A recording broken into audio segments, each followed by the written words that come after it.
एक बार नजर मार के देख लो कैसी लग रही। तो हमेशा की तरह बम लाग रही है।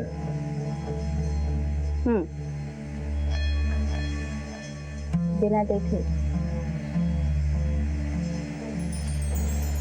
ऐसे कह रही बम लग रही।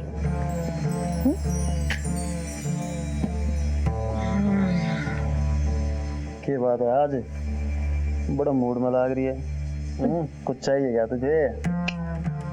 चाहिए नहीं, देने वाली हूँ।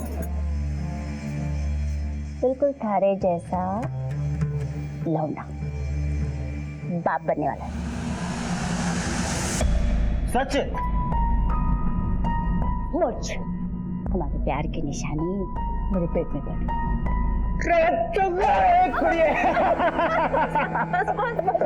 अरे खुश कर दिया। अब देखना और सबको पार्टी दूंगा। पहले तो गैंग वालों को लड्डू खिलाऊंगा। फोन करता हूँ अभी। बस बस जरा खुश मत हो अभी, धीरे बोलो। वैसे भी तुम्हारे बहुत सारे दुश्मन हैं, पिंटू पांडे। बात तो सही कह रही है तू।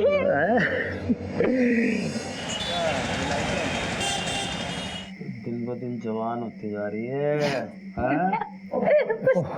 माफ करना भाई साहब, मैंने देखा नहीं, वो बहुत जरूरी काम था ना इसलिए चला आया। हमेशा भाई के हालचाल पूछने आते हो, कभी भाभी के भी पूछ लिया करो। ऐसा कुछ ना भाभी, बस थोड़ा काम में लगा रहता हूँ। काम बोल। भाई साहब वो गोकुल शास्त्री के गैंग वाले सुलह करना चाहते हैं। तारों के बाप को क्या मारा कि 2 दिन में औकात पता चल गई उनको? जी भाई साहब। औकात तो पता चलनी ही थी, उनके बच्चों को नया बाप जो चाहिए था, और तुमसे अच्छा बाप कहाँ से मिले? मेरे साथ रह के ना तो बड़ी समझदार होगी। चल भाई साइड नो।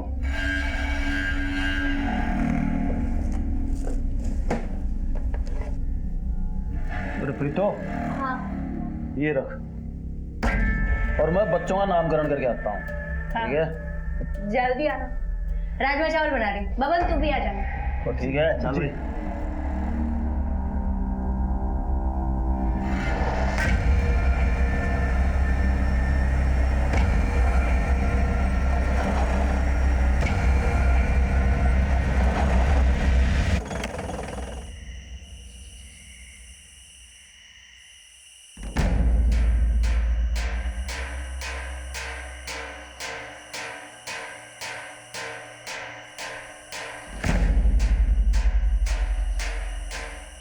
भाई यहाँ तो कोई नजर ही नहीं आ रहा।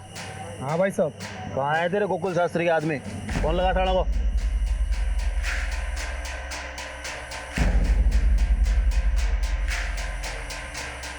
भाई साहब कोई फोन ही नहीं उठा रहा। भाई कुछ गड़बड़ लग रही है मुझे। चल भाग भाग भाग यहाँ से, भाग।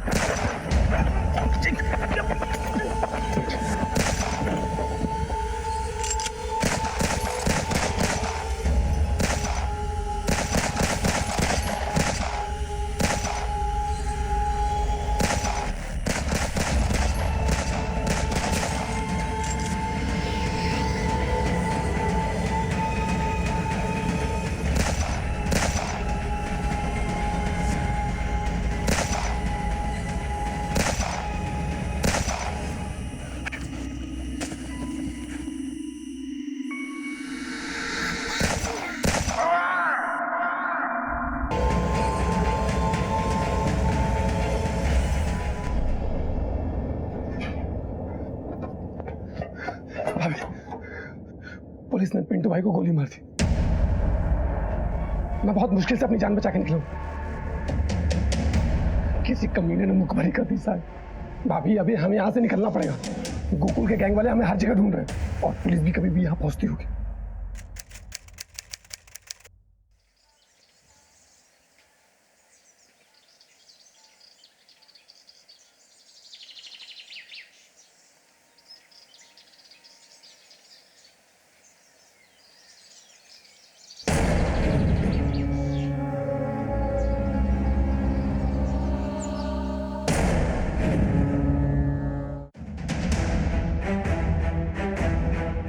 सर जैसे हमने बॉडी को देखा वैसे ही आपको कॉल करके बुलाया। साइड दीजिए। सर, लड़की की उम्र कुछ 18 से 20 साल लगती है। सर पे गहरी चोट लगी है। किसी ने बहुत बेरहमी से मारा है सर।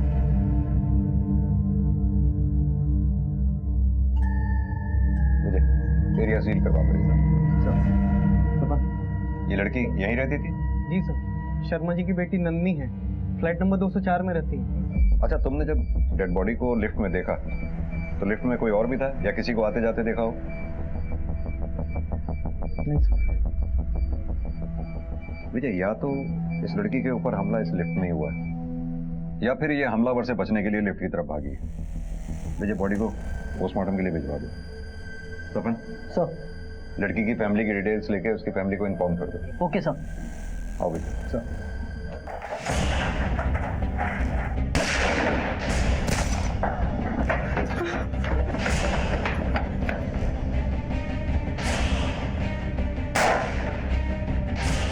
तो भाभी चलो यहाँ से निकलना पड़ेगा।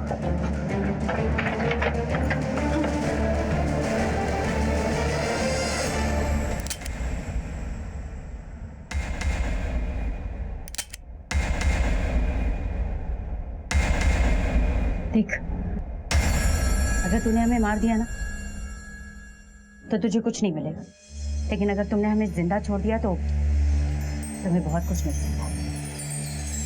जब चाहो और जितना चाहो।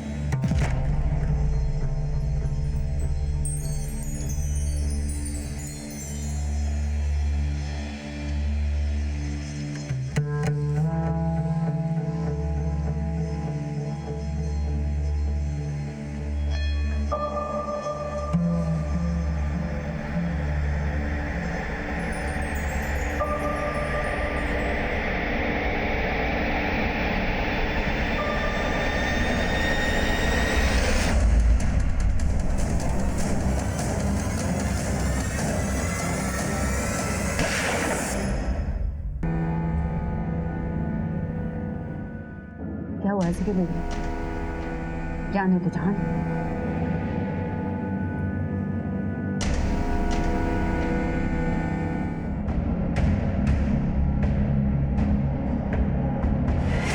सर, टेबल पे खाने की प्लेट एक है और खाना भी उसने आधा खाया है। आई थिंक वो जो खाना खा रही थी हमला तभी हुआ होगा। विजय, इस पूरी बिल्डिंग के, मेन गेट के, इस फ्लोर के सबके सीसीटीवी फुटेज चेक करो। पता चल जाएगा उस दौरान घर में कौन आया कौन गया। सफर, इस लड़की की फैमिली से कांटेक्ट करने की कोशिश करते रहो। सर।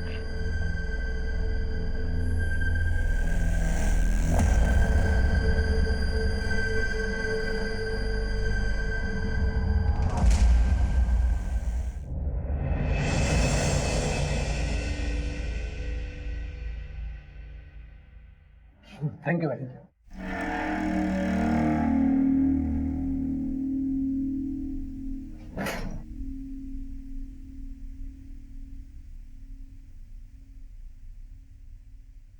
अभी अरे अभी बैठो यहाँ पे। भाभी, आपको घबराने की कोई जरूरत नहीं। जब तक मैं आपके साथ हूँ आपका कोई कुछ नहीं बिगाड़ पाएगा और मैं आपके साथ हमेशा रहूंगा। आप चिंता करना छोड़ दीजिए। सर, उनकी फैमिली में कोई शादी थी, इसलिए शर्मा जी और उनकी मिसेस 2 दिन पहले ही रोहतक निकल गए थे। आप कब से जानते हैं इनको? नंदिनी जब 3 साल की थी तब शर्मा जी यहाँ पे शिफ्ट हुए थे। ये नंदिनी के पापा काम क्या करते हैं? वो अकाउंटेंट है बिजली विभाग में। आप लोगों में से किसी ने नंदिनी के घर किसी को आते जाते देखा हो? नहीं सर। या नंदिनी की किसी से बात हुई हो? नहीं सर। सर, कल रात लगभग 10 बजे नन्नी मेरे घर आई थी।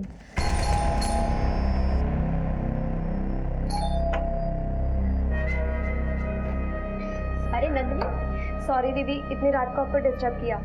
वो मेरे पास सुबह सैलेड के लिए खीरा नहीं है, अगर आपके पास है तो दे दीजिए ना प्लीज। हाँ, मैं लाती हूँ। सर, इतनी प्यारी और जोली नेचर की लड़की के साथ ऐसा कुछ हो सकता है? मुझे तो यकीन ही नहीं हो रहा है।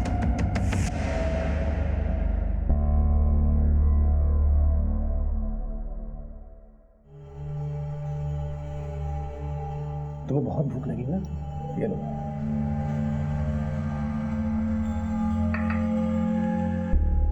तो मेरा कितना ध्यान रखता है ना। अगर तू नहीं होता तो पता नहीं मेरा क्या होता। भी बोलती हो आप चुपचाप खाना खाइए, ठीक है? बबन,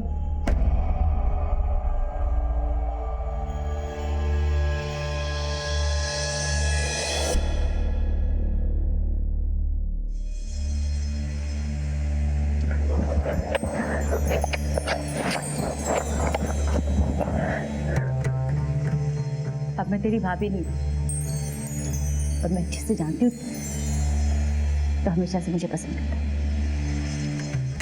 भाभी तो सिर्फ मजबूरी पे बोलता था, दिल से तो मुझे हमेशा अपनी प्रीतो मानता था ना। क्या हुआ, इतना घबरा क्यों रहा? कभी तुझे हमेशा से पसंद करती, पर कभी कह नहीं पाई। लेकिन आज मैं भी तुझसे बहुत पहले कहना चाहता था, तब से ये बात मेरे हालत लगती थी। मैं भी तुझसे बहुत प्यार करता हूँ, तेरे बिना नहीं रह सकता।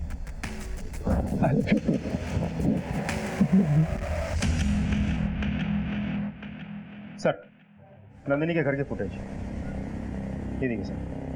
ये फुटेज मैंने एक बार नहीं बल्कि कई बार बहुत ध्यान से चेक किया। रात भर नंदिनी के घर पे ना कोई आया ना गया। ऐसा कैसे हो सकता है विजय? कहीं ऐसा तो नहीं जिसे हम सीसीटीवी फुटेज में ढूंढ रहे हैं वो घर में किसी और रास्ते से अंदर घुसा हो, जैसे पाइप से चढ़ के या खिड़की के जरिए? नहीं सर, पॉसिबल ही नहीं। मैंने बहुत अच्छे से चेक किया था। हर खिड़की के बाहर ग्रिल लगी हुई है। अगर कोई पाइप चढ़ के ऊपर आ भी जाता तो ग्रिल लगे हैं, इसकी वजह से वो अंदर नहीं जा पाता। अंदर जाने के लिए एक ही दरवाजा है, वो है मेन डोर। अब सवाल ये उठता है कि वो जो कोई भी था घर में घुसा कैसे? सर, नंदिनी के माँ बाप आ गए।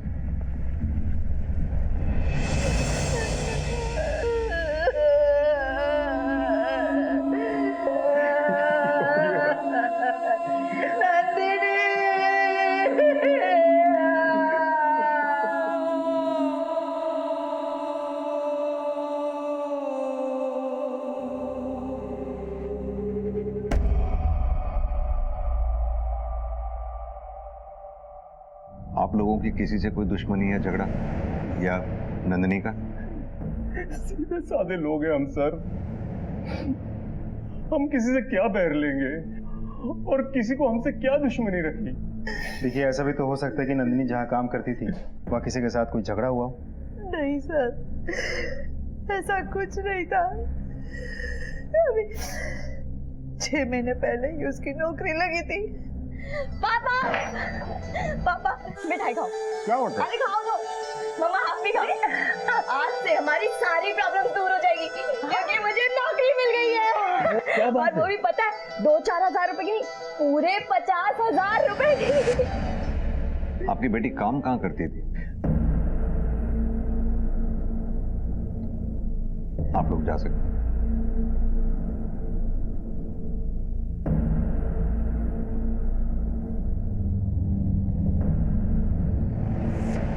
विजय, कुछ तो जरूर हुआ होगा जिस वजह से नंदिनी की जान गई। उसका इतनी बेरहमी से कत्ल हुआ। एक काम करो, नंदिनी के सारे दोस्तों से पूछताछ करो, पता करो क्या नंदिनी के माँ बाप वाकई उस दिन शादी में गए थे? सर, आपको लगता है इसमें नंदिनी के माँ बाप का हाथ हो सकता है? फिलहाल तो कुछ भी नहीं कहा जा सकता, लेकिन हमें हर एंगल चेक करना होगा, कुछ भी छूटना नहीं चाहिए। सर, पुलिस ने नंदिनी की मौत से जुड़े हर पहलू को जांचना शुरू किया, लेकिन उनको कोई ठोस दलील नहीं मिल रही थी। अब तक की मिली जानकारी से इतना तो साफ था कि नंदिनी की जिंदगी में कुछ तो रहस्यमय चल रहा था। पुलिस हर सबूत और बयान का बारीकी से मुआयना कर रही थी। सर, हमने नंदिनी के दोस्तों से, फैमिली से, आस पड़ोस वालों से पूछताछ की, लेकिन हमें ऐसा कुछ भी नहीं मिला जिससे हम किसी पे शक कर सकें। उसका किसी के साथ कोई अफेयर भी नहीं था। सर, जब से उसने वजन कम किया था उसको मेकअप का और कपड़ों का नया शौक चढ़ा था। बाकी सब कुछ पहले जैसे ही चल रहा था। और मैंने उसके माँ बाप के बारे में पता किया, वो लोग शादी में वाकई रोहतक गए। विजय, ये नंदिनी जहाँ काम करती थी वहाँ इंक्वायरी करो, शायद वहाँ से कोई इन्फॉर्मेशन मिले। सर, नंदिनी शर्मा की पोस्टमार्टम रिपोर्ट आ गई।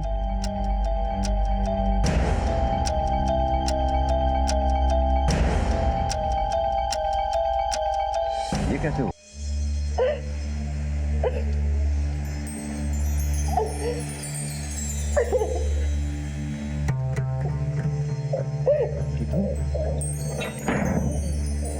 क्या हुआ तुझे? क्यों रो रही है? बोलना तो क्या हुआ? बोल जी क्या हुआ, क्यों रो रही है?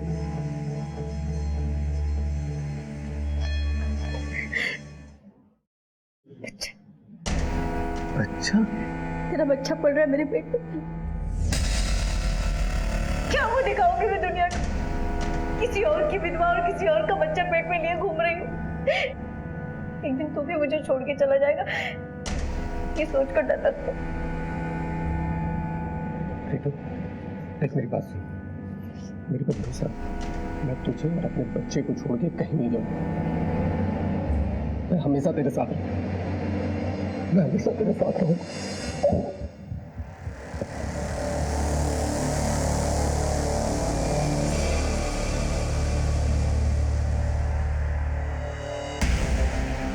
हमारे प्यार की निशानी, हमारे प्यार की निशानी मेरे पेट में पड़ गई।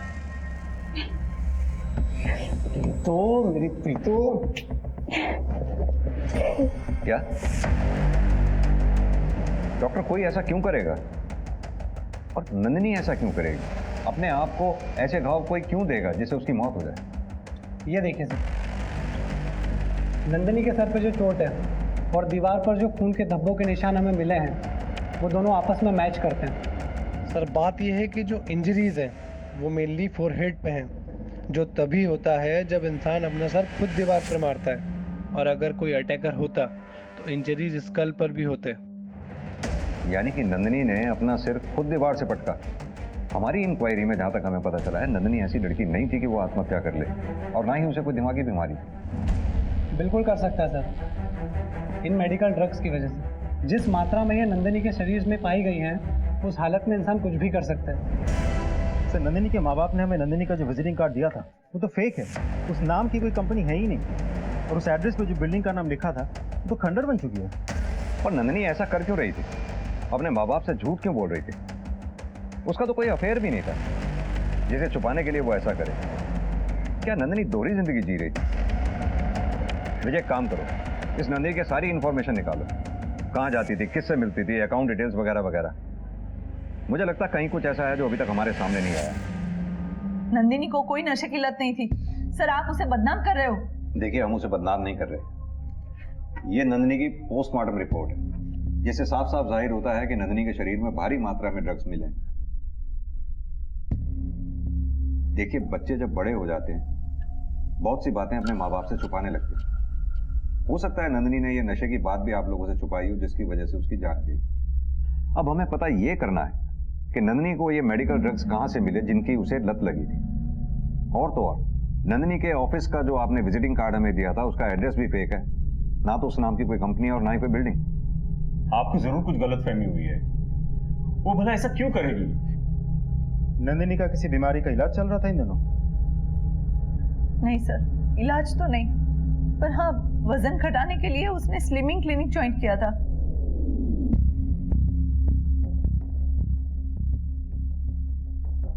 बारह किलो वजन कम होने के बाद 6 महीने पहले ही उसने वो छोड़ दिया। उसके बाद उसे नई नौकरी मिली थी। नाम क्या है उस क्लिनिक का? Insta chef weight loss clinic. Nandini बचपन से थोड़ी मोटी थी, लेकिन बड़े होते होते उसे इस मोटापे से टेंशन होने लगी। कोई उस पर हंसता तो कोई उसको टोकता, वो बहुत दुखी हो जाती थी। सर ये रही मेरी नंदिनी की तस्वीर। क्लिनिक जाने के बाद उसका वजन तेजी से घटने लगा। वो उसे कुछ दवाइयां देते थे जिससे उसका वजन घट रहा था। स्लिमिंग सेंटर ज्वाइन करने के बाद क्या आपने नंदिनी में वजन घटाने के अलावा कोई और चेंज नोटिस किया था? नहीं सर, वजन कम होने के बाद नंदिनी बहुत खुश थी, नए फ्रेंड्स बना रही थी, फ्रेंड्स के साथ बाहर जा रही थी, बट हाँ थोड़ी सी चिड़चिड़ी हो गई थी। कॉन्फिडेंस बहुत बढ़ गया था उसका, लेकिन साथ ही उसका मूड स्विंग्स भी बढ़ने लगे थे।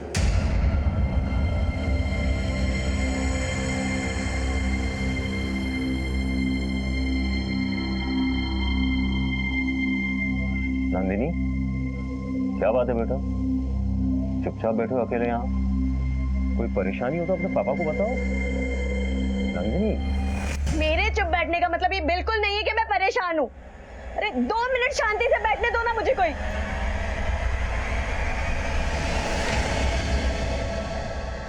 एक बात बताइए, ये नंदिनी का खर्चा कैसे चलता था? पैसे तो उसके पास होते ही थे। हमें लगा नौकरी कर रही है, वहीं से आ रहे होगे। कुछ समझ में नहीं आ रहा है वो क्या कर रही थी। भाई भाई ठाकुर ने फ्लाईओवर के पास बुलाया और बुलाया अकेले आने। तो रुक मैं कहूँ, मैं जाके आता हूँ। अपना ध्यान रखना और संभाल कर जाना। तू घबरा मत, पुलिस को पता भी नहीं कि हम कर रहे हैं, ठीक है? सर, नंदिनी के कॉल रिकॉर्ड के हिसाब से उसके बारे में खास कुछ पता नहीं चला, लेकिन उसके मोबाइल लोकेशन से हमें ये इन्फॉर्मेशन मिली है कि वो गुरुग्राम के सेक्टर 48 में अक्सर आ जाया करती थी, वो भी उस टाइमिंग पे जब उसके माँ बाप के हिसाब से वो जॉब पर होती थी। वहाँ ऐसा क्या था? Sir, swimming clinic.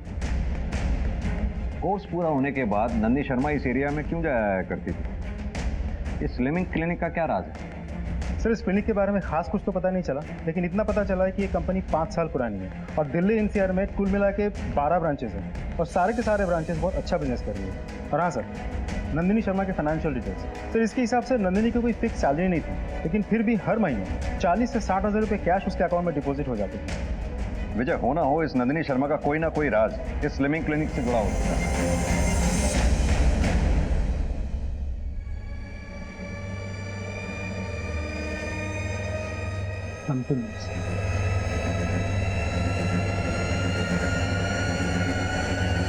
Yes sir, अभी आपको किससे मिलना? यहाँ का मैनेजर कौन है? उनसे मिलना है। Okay, 1 second.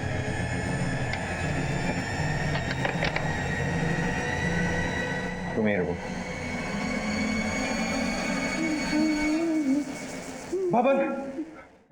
बबन मारा गया। पुलिस ने हमें फंसाया था वहां पे। पुलिस यहाँ कभी भी आ सकती है, हमें तुरंत यहाँ से निकलना होगा।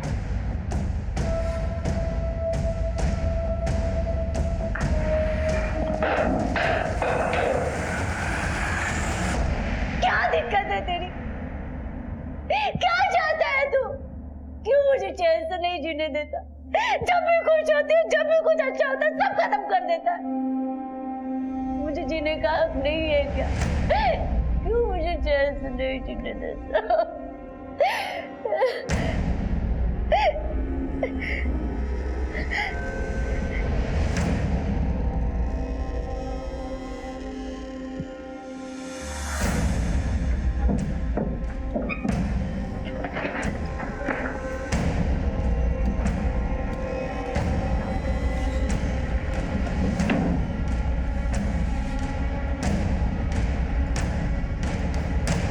अभी आप कहाँ जाओगे?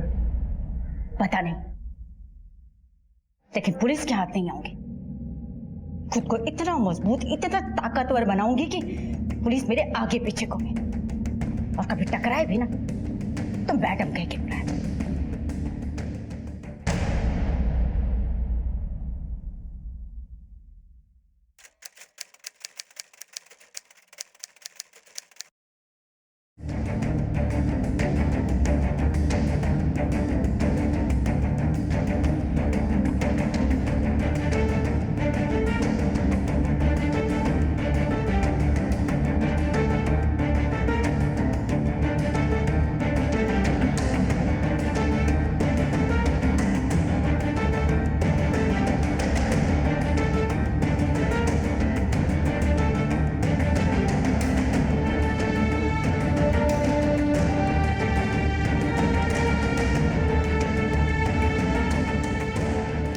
बुजुर्गों के लिए घर दान करके मैं उन पर कोई एहसान नहीं करती,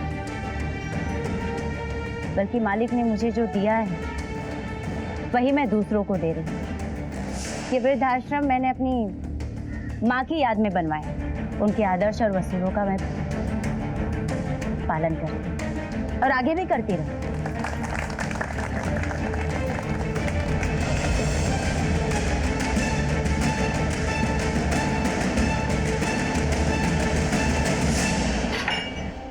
अमन या पटियाला, हमारे प्यार की निशानी मेरे पेट में। ये रख, और मैं बच्चों का नामकरण करके आता हूँ। पुलिस ने पिंटू भाई को गोली मार दी। मैं तुझसे बहुत प्यार करता हूँ।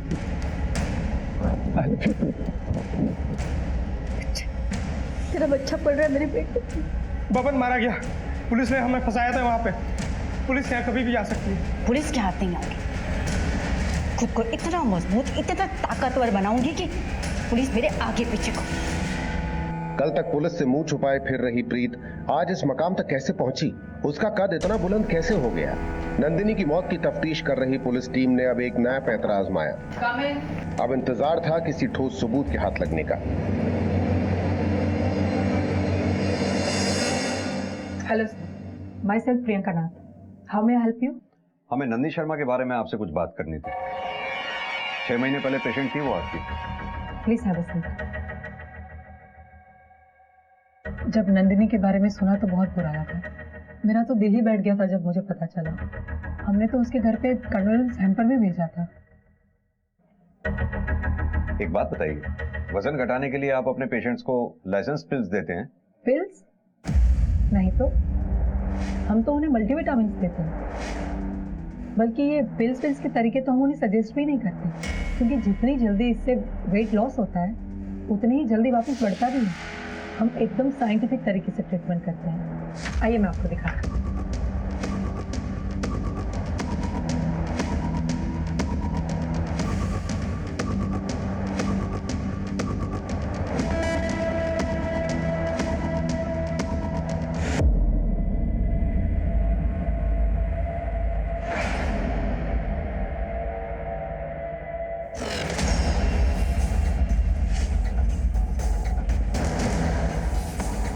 प्रियंका जी, आप हमें टेस्ट के लिए स्लिमिंग टैबलेट का एक सैंपल दे सकती हैं प्लीज? या श्योर, मैं अभी अरेंज कराती हूँ। थैंक मुझे क्लिनिक से रिलेटेड ऐसी कोई भी चीज हमारे हाथ नहीं लगी जिससे ये साबित हो कि क्लिनिक में कुछ गड़बड़ थी। सर, नंदिनी के मोबाइल लोकेशन के हिसाब से वो गुरुग्राम के सेक्टर 48 में अक्सर जाती थी, और ये क्लिनिक भी तो सेक्टर 48 में है। लेकिन इससे ये तो साबित नहीं होता कि वो गुरुग्राम के सेक्टर 48 में क्लिनिक में ही जाती थी। ये भी तो हो सकता है वो सेक्टर 48 में अपने किसी दोस्त के यहाँ जाती है। रही बात पैसों की जो उसके अकाउंट में डिपॉजिट होते थे, हो सकता है वो ड्रग पेडलिंग से रिलेटेड हो, तभी उसने उस दौरान पार्टीज में आना जाना शुरू कर दिया था। विजय, काम करो, नंदिनी के सारे दोस्तों से पूछताछ करो। सर,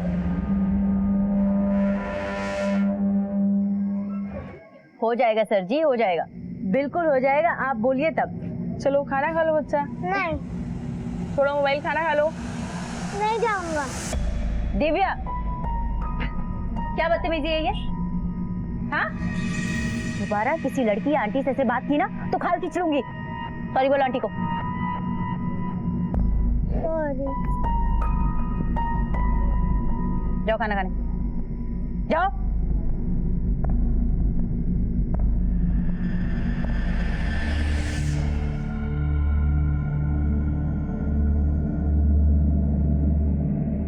माय गॉड, बहुत सुना है इस क्लिनिक के बारे में।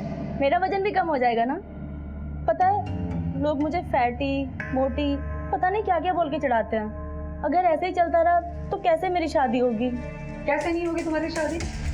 बिल्कुल होगी। और ये शादी क्या चीज़ है? एक बार हमारे साथ जुड़ने के बाद तुम्हारी भी जिंदगी बदल जाएगी, बाकी लड़कियों की तरह। सच? बिल्कुल।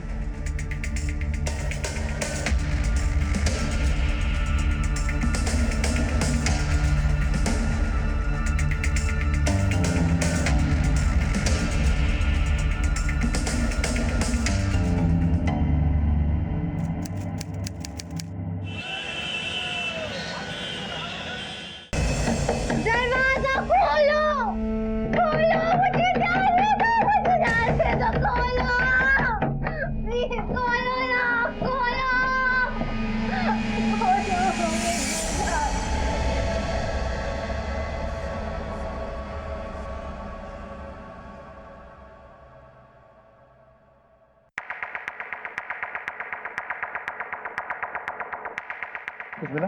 नहीं सर, अभी तक तो सब कुछ नॉर्मल लग रहा है, पर एक बात है जो मुझे थोड़ी सी अजीब लगी।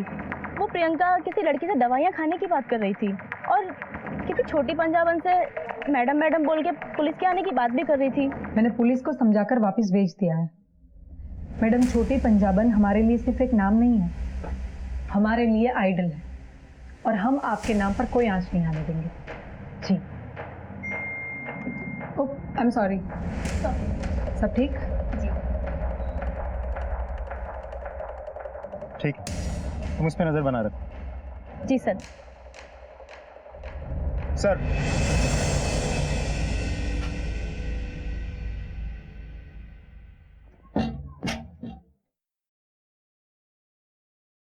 लो खाना खा लो।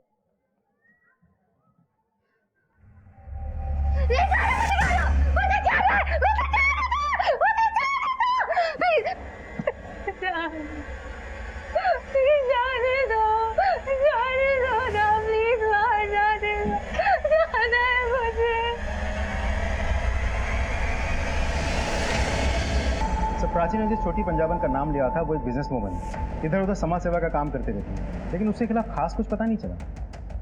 विजय, भूतों का भी पास्ट होता है, ये तो फिर भी एक इंसान है।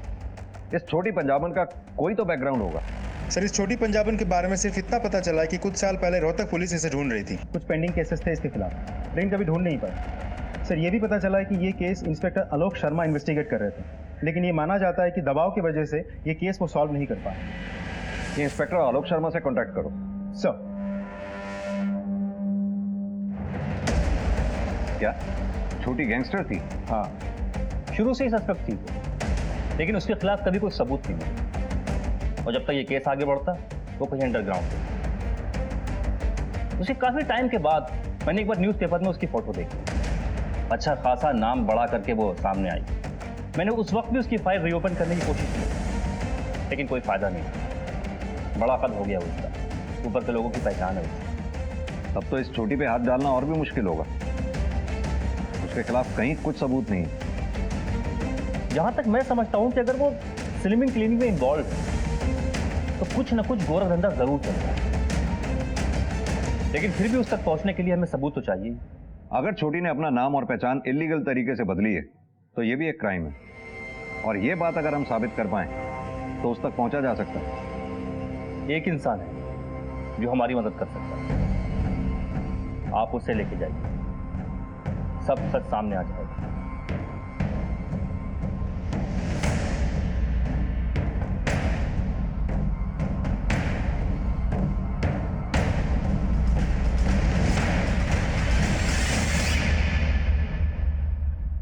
क्या हुआ? ऐसे कैसे गुस्से चले आ रहे हैं आप लोग? आपसे कुछ बात करनी थी। पर मुझे कोई बात नहीं करनी? हमसे नहीं करनी, लेकिन इनसे तो करनी होगी।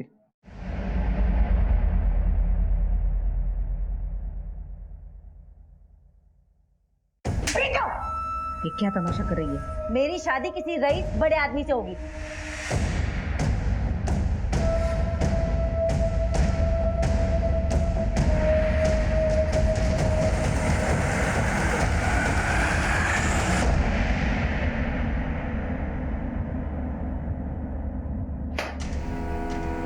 इतने साल गैंगस्टर बने रहने के बाद अचानक समाज सेविका बन गई। कमाल का हृदय परिवर्तन है, नहीं? पहले पिंटो के साथ, फिर बब्बन के साथ, फिर अचानक अंडरग्राउंड। अब इतने सालों बाद गुरुग्राम में समाज सेविका और बिजनेस वुमन बनकर बाहर आई। कहां से आया इतना पैसा? क्या गोरख धंधा चल रहा है उस स्लिमिंग क्लिनिक में? क्या लेना देना है तुम्हारा उससे? अगर मैं गैंगस्टर तो आप पुलिस वाले, आप लोग क्या है? क्लिनिक से जुड़ी एक लड़की ने अपनी जान ले ली है। उसके शरीर से हमें हेवी मात्रा में ड्रग्स मिले हैं। कुछ रोशनी डाल सकती है आप? क्लिनिक में 50 लड़कियां आती हैं सर, वो बाहर जाकर क्या गुण खिलाती है उससे मेरा क्या लेना देना? और रही बात आपके सवालों तो उसके जवाब देना ना तो मैं जरूरी समझती हूँ और ना ही वो मेरी मजबूरी है। लेकिन हमारे लिए जरूरी है, क्योंकि ये बात तुम बहुत अच्छी तरह से जानती हो कि हम अगर अपने पे आ गए तो सच उगलवा ही लेते हैं। 4 घंटे हैं तेरे पास सोचने के लिए, सोच लो। मर्जी से बोलोगी या आओ भगत करा के?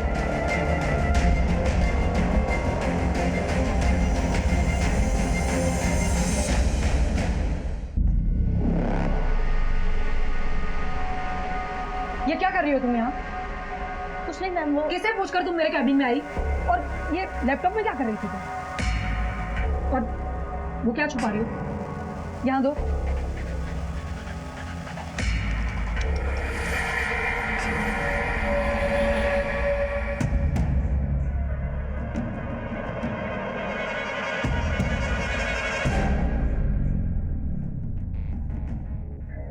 कि पुलिस वाले ना तो उस समय मेरा कुछ बिगाड़ पाए थे,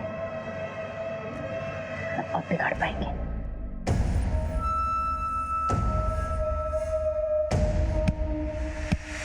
मैडम ये क्या कर रहे हो? मैम पुलिस क्या हो? मैम पुलिस मुझे फंसाना चाहती है मैम। झूठा केस बनवाने के लिए मेरी ऐसी हालत कर दी। मेरी आप लोगों से विनती है कि आप लोग मेरी मदद करिए, इस केस को लेके जाइए। देखिए पुलिस वाले क्या जुल्म कर रहे हैं। लेकिन सर,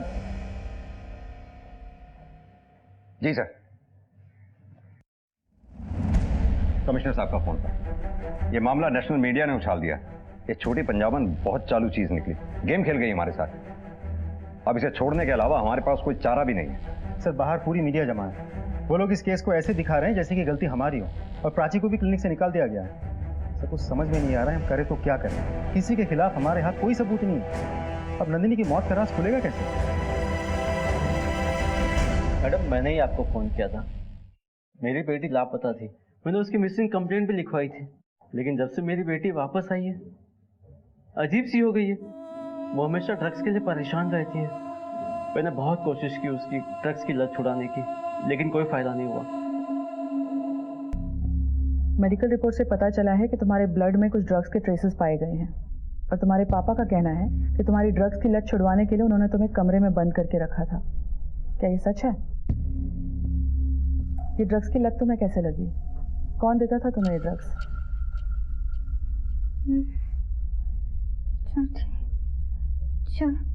छोटी पंजाबन। छोटी पंजाबन? ये नाम कुछ सुना सुना लग रहा है। हाँ याद आया, हाल ही में मीडिया में उसके बारे में सुना था। गुरुग्राम केस में उसका नाम सामने आया था। तुरंत गुरुग्राम पुलिस को इन्फॉर्म करो। ठीक है, बताना मुझे। सर लखनऊ पुलिस को एक लड़की मिली है जिसका कनेक्शन छोटी पंजाबन से है।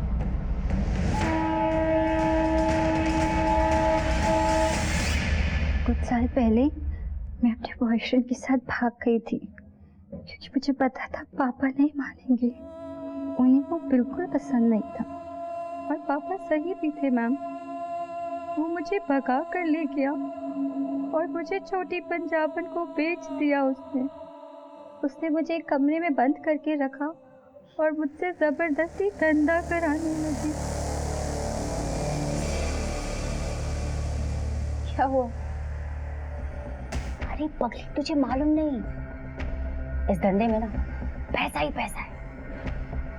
दर्द होता है ना, चल ये कुछ दिन दवाई खा के काम चला ले, तो धीरे धीरे आगे हो जाए। ले ले ले। दवाई के नाम पे मुझे ड्रग्स की लत लगा दी। मैं बुरी तरह से फंस चुकी थी। दिन रात मैं वहाँ से बस भागने की प्लानिंग करती रहती थी, और जैसे ही मुझे वो मौका मिला मैं फौरन वहाँ से भाग के पापा के पास आ गई। लेकिन उस ड्रग्स की लत ने मेरा पीछा नहीं छोड़ा। स्वाति, इस छोटी पंजाबन के गले का फांसी का फंदा तैयार करने का समय आ गया है। फांसी का फंदा मेरी जूती से? लड़कियां ये सब अपनी मर्जी से भी तो करती हैं सर। मैंने इसमें क्या नया कर लिया? उनका इस्तेमाल पैसे कमाने के लिए किया, और हाँ, बड़ी ईमानदारी से उन सब का हिस्सा उन्हें दिया। मुझे नौकरी मिल गई है, पूरे 50,000 रुपए की। वैसे भी लड़कियां हमेशा दूसरों का सहारा ढूंढती रहती हैं, रोते धोते रहती हैं। मैंने तो उन्हें समझाया कि बेवकूफ लड़की हो, तुम्हारे पास तुम्हारा खुद का बहुत कुछ है, क्यों किसी और के लिए रोना? और इस मिशन में तू नंदनी, रेतु और न जाने ऐसी कितनी लड़कियों की खरीद फरोख्त की, उन्हें नशे की आदत डाली ताकि तेरे और दलालों के चुंगल में फंसी रहे। धंधा कोई भी हो सकता, खरीदना बेचना तो पड़ता ही। और नंदिनी ने भी कुछ कम पैसे नहीं बनाए। जब नहीं झेल पाई तो मर गई। मैंने थोड़ी ना मारा उसे। कितनी लड़कियों की जिंदगी बर्बाद कर दी है तुमने, इस बात का एहसास है तुम्हें? मैंने किसी के साथ जोर जबरदस्ती नहीं की सर, और मैंने नया क्या किया है? अब माल की डिमांड आएगी तो पूरी तो करनी पड़ेगी ना। किसी को 16 की चाहिए तो 30 की तो नहीं दे सकती ना सर। अब जिस फ्लो से अब तक इतनी बातें कही हैं, उसी फ्लो में सच भी बोल दे, वरना इसका हाथ अगर अपने फ्लो में चला तो कोई भी ड्रग तेरा दर्द कम नहीं कर पाएगी।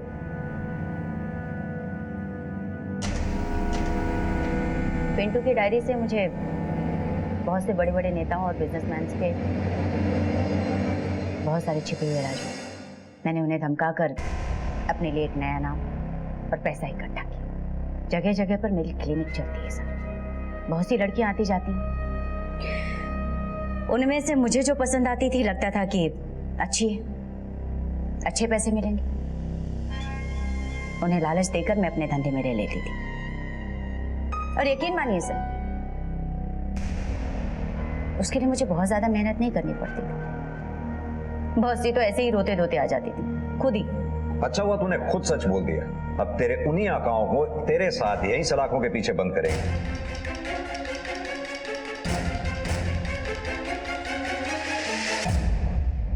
अपने सपनों के पीछे भागते भागते मैं ये भूल ही गई थी कि देर सवेर कहीं ना कहीं इनका अंत हो ही जाएगा।